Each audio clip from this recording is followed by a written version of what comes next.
if you're thinking about buying the iSi whipped cream Gourmet Whip stainless steel kitchen item, I would listen to this recommendation because I actually do not recommend it.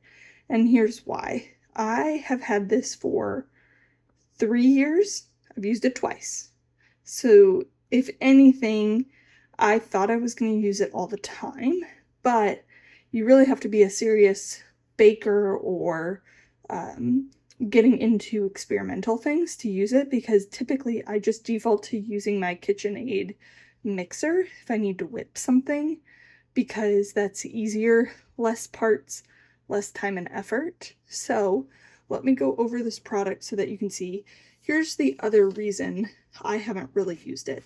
I use non-dairy, for the most part, products, and so because of that, I use the coconut whipped cream. Yesterday, I went ahead and poured it out, taking out the water, but every time I've tried to use this whipper, my whipped cream usually ends up being too thick and it doesn't actually whip using this product. So today I'm going to try it again, give it the benefit of the doubt, try something different. So typical recipes will recommend that I take my coconut whipped cream can, the coconut cream that comes with it, put it in the refrigerator, refrigerate overnight, and then scoop out all of the hard items. Well, that is way too thick, so I let the can sit on the counter, but I only got out the top portion without the water, so I let it separate, but I didn't refrigerate it first. It is a little bit more watery, so we're going to see if that makes a difference, and then maybe I'll be using this more, but we will see. So I'm going to pour my coconut cream into the whipper, and then I'm going to also attach right here the oxygen that you need to whip it. So I bought a box of 10. Obviously, I've only used like 2 of them, but overall, if you're going to use them a lot, you'll go through these. I think they can last a couple of uses. This will go inside of this and then screw right on.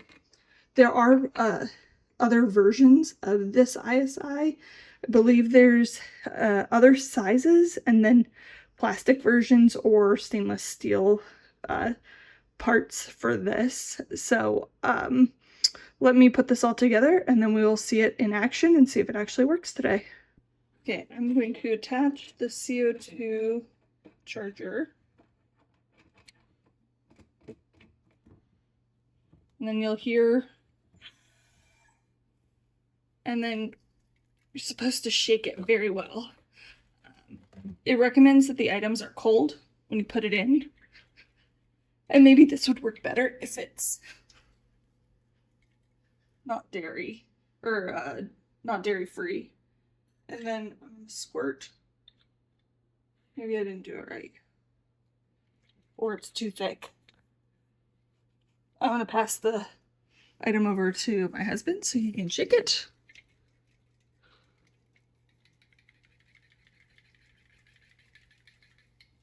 We really need an arm workout planned. Oh, there we go.